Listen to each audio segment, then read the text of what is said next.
In narrow moment on time's deep vision lies fragile littleness, denied the power, the proud and conscious wideness and the bliss. She had brought with her into the human form the calm delight that waits one soul to all, the key to the flaming doors of ecstasy. So what is the key to the flaming doors of ecstasy? The joyous, the luminous, bright, the blazing gates. What is the key? The key is wedding of all souls with each other. Oneness of souls. Each soul is identified with the other soul, you see. So she has identified herself with each and every soul. That becomes the key for her now. And therefore the doors get opened out. The doors of ecstasy. It is not door. Doors of ecstasy. Of every kind of door. Happiness, joy, power, light, knowledge, everything flaming, blazing, bright, diamond lustrous. You see, it is they open out when that oneness is founded. Now, we have already seen earlier, of course we are going back and forth, but we have seen in our classes earlier that one soul to all, Ashwapati had the same problem. Ashwapati had the same problem. In book 3, Canto 3, he has established a new creation. And I think I got a reference of that. Let me see. 88.13, we'll see 88. See, the problem is Ashwapati has established a new creation in the transcendent, in the house of the spirit. And that has been brought down here. But the conditions are so different of what is there and what is here. And how can they become compatible to each other? It is so beautiful, marvelous, lustrous and that kind of a thing. And here all ugliness, dirtiness, darkness, etc., etc., etc. How can that really happen? So there is a sort of an incompatibility apparently for us. That how can that thing come here and dwell here on this earth? So that was the kind of a dilemma. And therefore he says, alien now seem the dim, far universe, the new creation which he has established in the house of the spirit.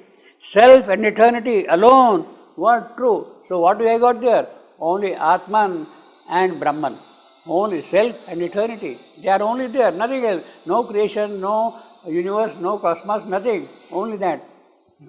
Then memory climbed to him from the striving place from below, from the struggling creation. Ashwapati remembers, yes, what I have done for? I have done all these things for this. Then memory climbed to him from the striving plane, bringing a cry from once loved, cherished thing. What is the cry? And to the cry as to his own lost call, a ray replied from the occult supreme. Yes, there is a cry from here. He has created that thing, there is an aspiration, there is an invocation, and there is a reply from above. For even there, the boundless oneness dwells. Boundless oneness dwells. This oneness is not conditional, that it will be only there and not here. It is boundless. It is not conditional, you see. It has no bounds, so to say, you see. And therefore, what is there, that should also be here. After all, it is oneness. It is Brahman. This is also Brahman, but in a different manner. It does not mean that it cannot come here. So, it is only a question of now how to match these two Brahmans, that and this, you see. Boundless oneness, that is all this, you see. Now, here also, and that is the key which Ashwapati had discovered, oneness. And who is going to open that lock, that door now? Savitri, the Divine Mother. He goes and prays, look, it is there. You are also here. So what is the difficulty? What is the problem? Please come down and do your work now, you see.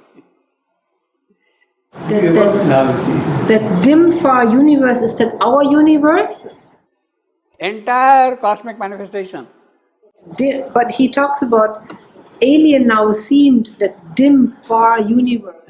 Means the universe which he had created. Dim far, see, Ashwapati has created a new world. That is calling it the universe.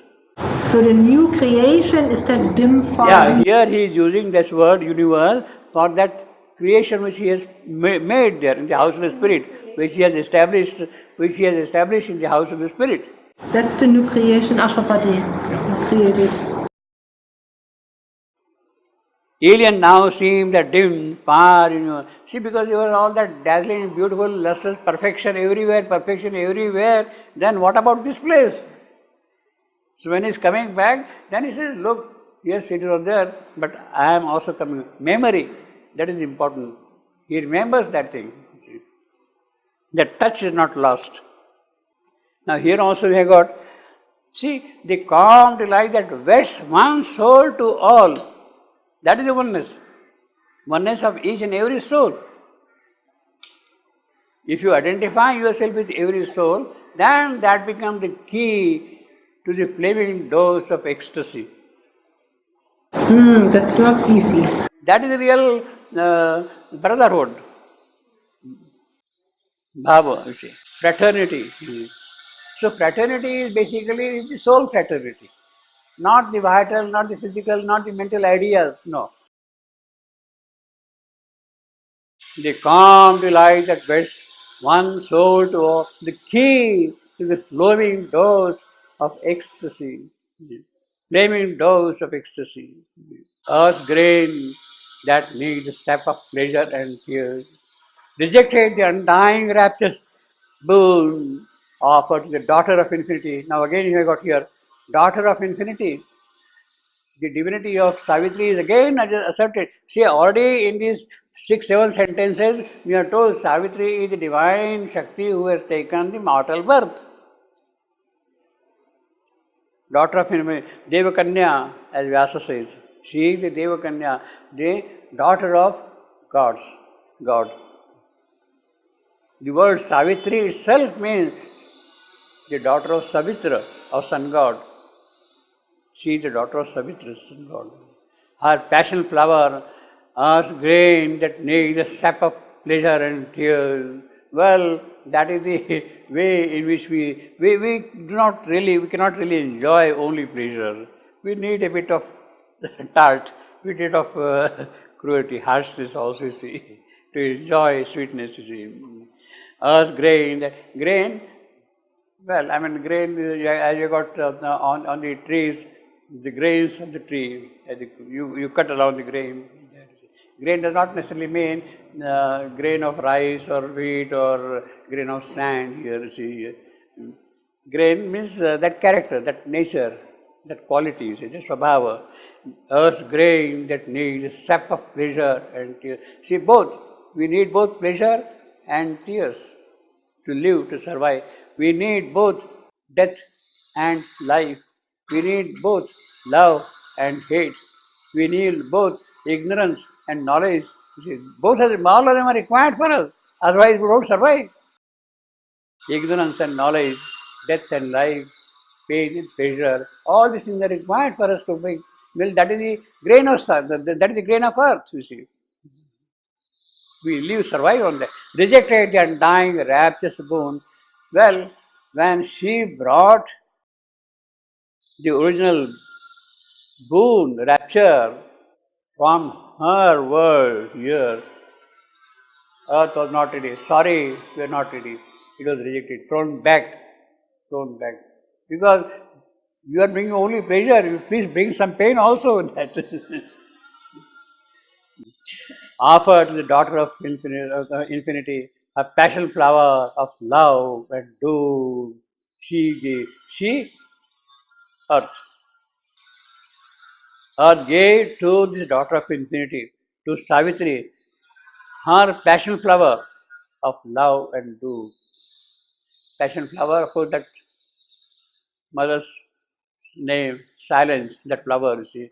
Or the passion is the crown which was put, the crown of thorns which was put on Christ's head when he was carrying the cross, you see.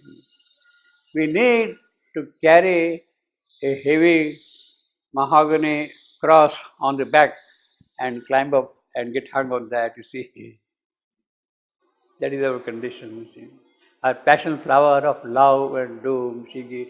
Well, this is what the earth has offered to Savitri. This is what the earth has offered to the bringers of God's word here. Now, this is, of course, an allusion to Christ's passion. But it is directly related to Savitri's work. In fact, perhaps it is much deeper than the passion of Christ. See, Christ had taken the burden on him to essentially humanize mankind at that time. It was brutal, it was barbaric, that kind of a thing, you see. To humanize, in fact, that is what Christ's avatarhood is. Christ, Shivaji says in his aphorism, his mission was to humanize Europe. Savitri's passion flower is of a much deeper sense. She is going to tackle directly the problem of death here itself. Not suffering humanity, but deeper than that. And when death is conquered, when death is made the instrument of the spirit, then with the transformation of death also gets transformed falsehood. It is death who supports falsehood. So if death is conquered, automatically falsehood also goes away with that, you see. And then true love, true beauty, true joy can manifest in his creation. Her passion flower of love and doom she gave, she earth. In vain now seemed the splendid sacrifice. What she had done is going to be of no avail because earth is rejecting it. Earth is rejecting what had come from the Savior of this world. She is rejecting that, you see. Therefore, in vain now seemed the splendid sacrifice. The splendid sacrifice, in vain now seemed the splendid sacrifice. Sacrifice, whose sacrifice? Savitri's mortality.